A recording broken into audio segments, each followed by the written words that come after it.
માટે આજે લાયા છીએ પોલીસ પટ્ટો સ્પ્લેન્ડર। ઘણા બધા કસ્ટમરની રિક્વાયરમેન્ટ હતી કે પોલીસ પટ્ટાના અંદર બાઇક લાવો, આજે તમારા માટે લાયા છીએ પોલીસ પટ્ટો। મોડલની વાત કરીએ તો મોડલ 2023 આવશે। ઓનરની વાત કરીએ તો ઓનર ફર્સ્ટ આવશે અને કિલોમીટરની વાત કરીએ તો ફક્ત ખાલી 5468 કિલોમીટર જેન્યુન ફરેલું આવશે।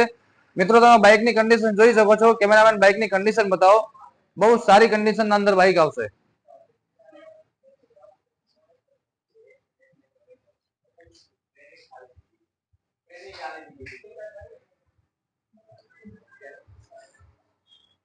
બાઇકની કન્ડિશન તમે જોઈ લીધી છે। હવે આપણે ભાવની વાત કરીએ તો ભાવ ફક્ત આના 71,500 રૂપિયા રહેશે। જો મિત્રો તમે આ બાઇક લેવાનું વિચારતા હોય તો ધાનેરા ધ રોલર કન્સલ્ટને વિઝિટ કરો ને તમને ખબર હશે કે આપણે આગળ એક 10,000 રૂપિયા ડ્રોની સ્કીમ ચાલી રહી છે કે 40 બાઇક હવે આપણે ત્યાં પૂરા થવા આવ્યા છે। તો મિત્રો જે ભાઈને આના અંદર લાભ લેવો હોય ને જલ્દીથી આવો અને તમારું બાઇક બુક કરાવો અને 10,000 રૂપિયા ઇનામ જીતવાની તક લઈ જાઓ। અને આપણે એડ્રેસની વાત કરીએ તો ધાનેરા ધ રોલર કન્સલ્ટને બુકિંગ કરાવો તો મોબાઈલ નંબર નીચે આપેલો છે।